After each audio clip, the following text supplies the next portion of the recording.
Question number 52. What should come in place of both the question marks in the equation? ये भी similar question है. Question mark को मैं x से replace कर दूंगी और ये नीचे √128 है is equal to √162. Question mark को x से रिप्लेस कर दिया. ऐसे मल्टीप्लिकेशन हो जाएगी. x इंटू एक्स हो गया और ये √128 इंटू, यहाँ पे मैंने रूल अप्लाई किया है बिकॉज √x इंटू √y को मैं √xy भी लिख सकती हूँ. ठीक है. अब यहाँ पे हम क्या करेंगे, पूरी ये कैलकुलेशन करने की बजाय which is 3 digit into 3 digit की मल्टीप्लिकेशन मैं सब फैक्टर्स में सिंप्लीफाई कर लूंगी.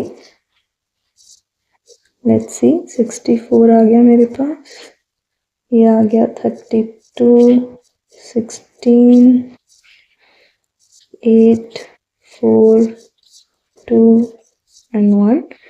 ये आ गया 1, 2, 3, 4, 5, 6 and 7. 2 raised to the power 7 आ गया. और 162 का मैं चेक करूँगी तो 81 और फिर 3 की पावर्स में आ जाएगा 9, 3, 3 and 1.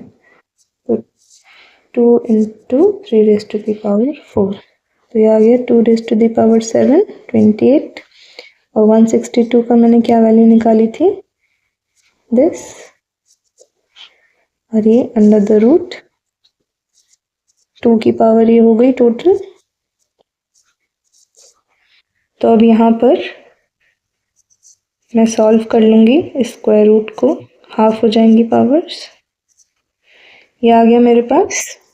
अब अगर मुझे फर्दर सॉल्व करना है, क्योंकि अभी भी ये x² की वैल्यू आई है, क्योंकि जो हमारे पास गिवन क्वेश्चन था वो ऑलरेडी रूट्स में गिवन था. तो अभी मुझे, अगर मैं स्क्वायर रूट्स बोथ साइड्स करूँगी तो फिर से ये स्क्वायर रूट के अंदर चला जाएगा, हाफ होके पावर्स बाहर आएंगी which is 12. So option A is the answer. Next question देखेंगे, क्वेश्चन नंबर 53. मुझे गिवन है ये वैल्यू x और ये रूट के अंदर. तो सबसे पहला स्टेप जो मैं करूंगी, स्क्वायरिंग बोथ द साइड्स, क्योंकि दोनों साइड पे स्क्वायर रूट्स हैं तो इट्स इजियर कि अगर वो स्क्वायर रूट्स पहले ही हट जाएं, बाकी की कैलकुलेशन इजी हो जाएगी. अब देखिए यहाँ पे मैं स्क्वायर कर रही हूँ, ये स्क्वायर रूट के बाहर था तो इसका तो स्क्वायर हो जाएगा और इसका स्क्वायर रूट हट जाएगा. तो यहाँ पे प्लस है, एलसीएम लिया मैंने y का, एक्स वाई हो गया प्लस x हो गया और यहाँ पे x³/y. आप देखिए जो भी ये डिनोमिनेटर है ये मैं तब तक कैंसिल नहीं कर सकती जब तक पूरे के ऊपर, पूरे LHS के नीचे मेरे पास ये एज डिनोमिनेटर नहीं है. जब तक मैं इसको एडिशन को सॉल्व नहीं कर लेती, मैं इस y को इस y से कैंसिल नहीं कर सकती थी. पर अब मेरे दोनों साइड्स पे इक्वली ये y है, पूरी LHS और पूरी RHS पे, तो अब मैं इनको कैंसिल कर दूंगी. तो ये आ जाएगा मेरे पास xy plus x is equal to x³. यहाँ से मैं x कॉमन ले लूँगी, मुझे y+1 मिल जाएगा which is equal to x³. ये x यहाँ चला जाएगा एज डिविजन, y+1 x³/x. इसकी वैल्यू मेरे पास ये आ जाएगी. मुझे क्या निकालना है, y की वैल्यू निकालनी है. तो यहाँ से सिंपली आ जाएगी x², ये साइन उधर गया तो माइनस का साइन बन गया. तो y is equal to x² - 1. Option number D is the answer. Next question देखेंगे, क्वेश्चन नंबर 54. ये मुझे गिवन है 25 की पावर 64 इंटू 64 की power 25 is the square of a natural number n. ये किसी नेचुरल नंबर n का स्क्वायर है. और अब मुझे क्या निकालना है, सबसे पहले तो मुझे n की वैल्यू निकालनी है.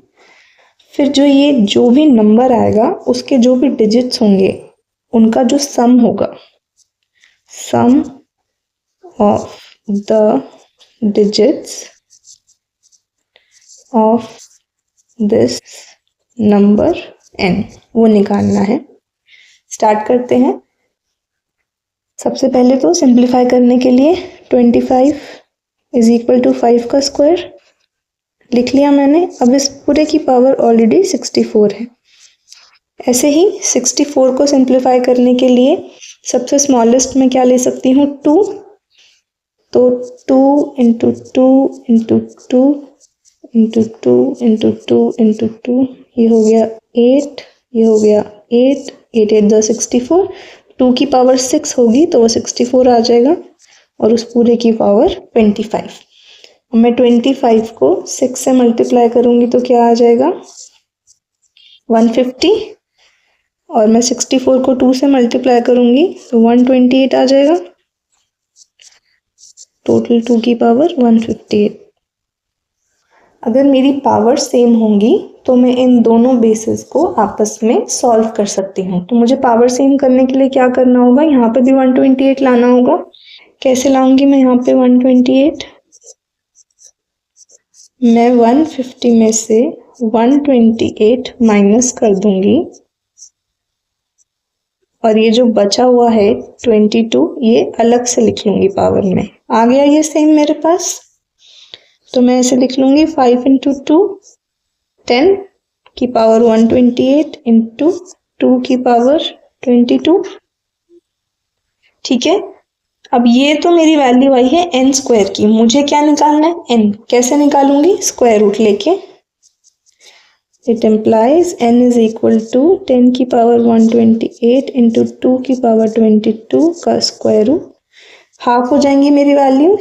128 का हाफ क्या होगा, 64, तो 10 की पावर 64 हो जाएगी इंटू 2 की पावर 11 हो जाएगी स्क्वायर रूट के बाहर।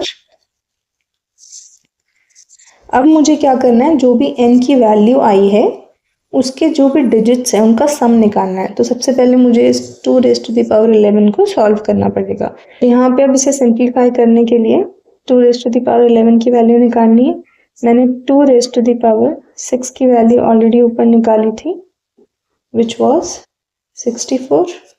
अब 2 रेज़ टू द पावर 5 की वैल्यू और लेकर दोनों को मल्टीप्लाई करूंगी तो 2 रेज़ टू द पावर 11 आ जाएगा। तो 2 रेज़ टू द पावर 32 हो गया। मल्टीप्लाई करेंगे, 4 2 8 एंड 12, 3 4 12, 18 19 8 4, तो ये आ गया 10 raise to the power 64 into 2048।